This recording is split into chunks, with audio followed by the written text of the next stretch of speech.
nobody wanted a private detective anymore. Maybe everybody's life was rosy except mine. The Building Mountain. If a case didn't come in soon, I may have to go back to singing opera. To make matters worse, the fridge died this morning. It's open. Are you Pecker, the private dick? That's Decker with a D. I see you've read about my husband. Not unless he's selling a fridge. My husband is the most powerful man in the city. Or at least he was until 2 days ago. Yeah, Wednesday was bad for me too. You don't understand, Mr. Decker. My husband is, or should I say was, Lyle Winchester. Yeah, I heard of him. Mr. Decker, my husband died on Wednesday. That's too bad, Dollface. The police believe my husband died of a heart attack. Don't tell me. You don't think it was a heart attack. You think some schmo whacked him to get the money. Mr. Decker, how did you figure... Just a hunch, Dollface. Just a hunch. You're quite a penguin, Mr. Decker. Maybe just the penguin I need. Let me guess. You want me to figure out who clocked the old bird and bring him to justice? No, Mr. Decker. I want you to find the killer and bring him to me. This case smells dirty, Dollface. Why should I risk my neck? You don't have a neck, Mr. Decker, and I hear the private investigation business isn't paying so well. I'll give you 20 fish a day plus expenses.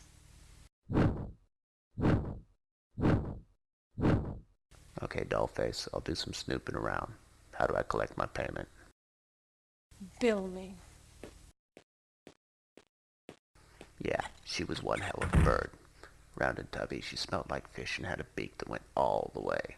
The kind of chick you don't take home to Ma. I decided to check out a few of the local bars where rich guys might hang out. I waddled around town. I wandered into a dive called the Ice Cube. There met a slime ball who said to meet a grease ball named Guido down at the docks at midnight to get the information I needed.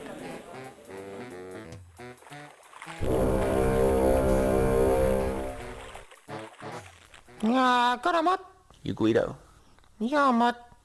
Will you followed, Mutt? I'm never followed, Fishbait. Tell me what you know. Oh, things are getting pretty nasty around here, Mutt. Oh, people that would kill for honor, Mutt. Oh yeah? Prove it.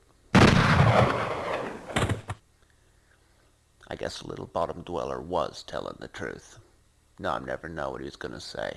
I decided to search him for clues and loose change. I found a business card for a lawyer named Quentin Stillman. A little peckerhead like this wouldn't use a high-priced lawyer, so I decided to give Mr. Stillman a call. Good morning, Slater, Stillman and Gordon. How can I help you? I need to speak to Mr. Stillman. Sir, can I have Mr. Stillman return your call? My name is Remington Steele. I'm from the Guide Dog Association. Mr. Stillman has won a guide dog, and we'd like to present it to him as soon as possible. I'm sorry, but Mr. Stillman can't see you today. Listen, lady, if we don't give away this dog today, we're going to have to put him down. Oh, well, in that case, you can find him at 54 Arctic Avenue. He's at the will reading at the Winchester estate. Thanks, lady. You just saved this cat's life. I thought it was a dog. Whatever. So I hopped in my Chrysler and 620 and headed on down to the old Coots estate.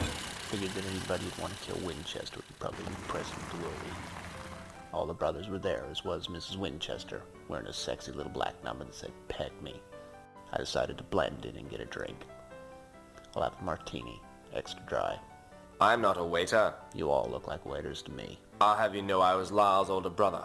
I was with him when he died. My name is Decker. I'm a private investigator, and I've been hired to find out what exactly happened to your brother. The police said he died of a heart attack.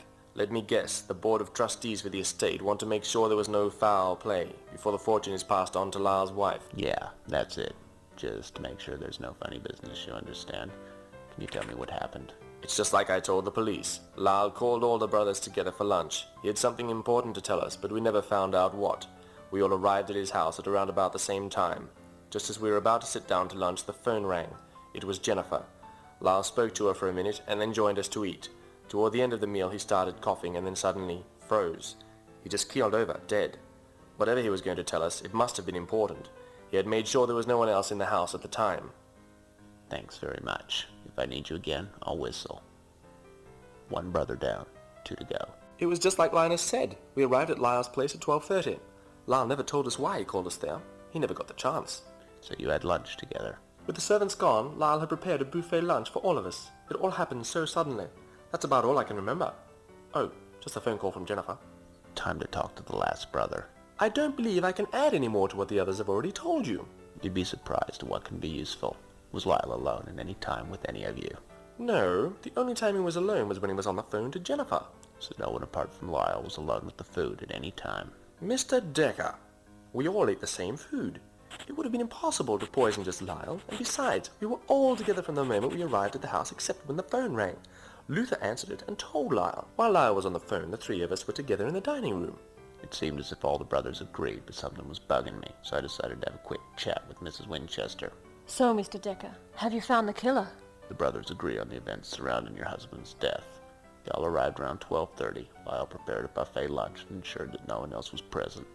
You called a few minutes later. Luther answered the phone and got Lyle. At no time was Lyle alone with any of them. That sounds about right. Lyle seemed fine when I spoke to him on the phone. So I guess maybe he did have a heart attack after all. No, Dollface. Your husband was murdered. Meet me at my office in 1 hour. I went back to the office and waited for Mrs. Winchester. She didn't keep me waiting long. Mr. Decker, you found my husband's killer. Yeah, Dollface. What'd you expect? And you're basing your conclusion on... Just the facts, Dollface. Just the facts. Don't keep me in suspense, Mr. Decker.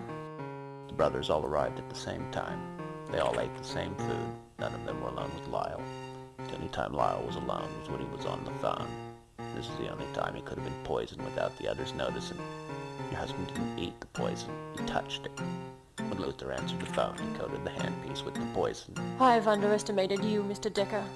Never underestimate anyone, Dollface. My ex taught me that the hard way. I'm afraid you've underestimated me, Mr. Decker. No, Dollface, I haven't underestimated you. You see, the only way Luther's plan would work was if he knew exactly when the phone would ring, and then it would be for Lyle. That means he had an accomplice, you. You continue to amaze me, Mr. Decker, but I'm afraid that information will die with you. I don't think so, then, Missy. Now drop the weapon and put your flippers on your head. It's all over, Dollface. You're going away for a long time. Take her away, boys. Tell me, Decker, how did you figure it was murder? Just plain a hunch, Chief. As soon as she pulled that gun, I knew I was right. But why did she do it? Hey, you, I mean. I wasn't supposed to figure it out. She probably guessed that the Board of Trustees wouldn't bother wasting money on a separate investigation. It also made her look innocent. Good job, Decker. Well, another case closed. Not too shabby for a couple of days' work. Just hope my next client isn't guilty. I really need to get paid. Damn.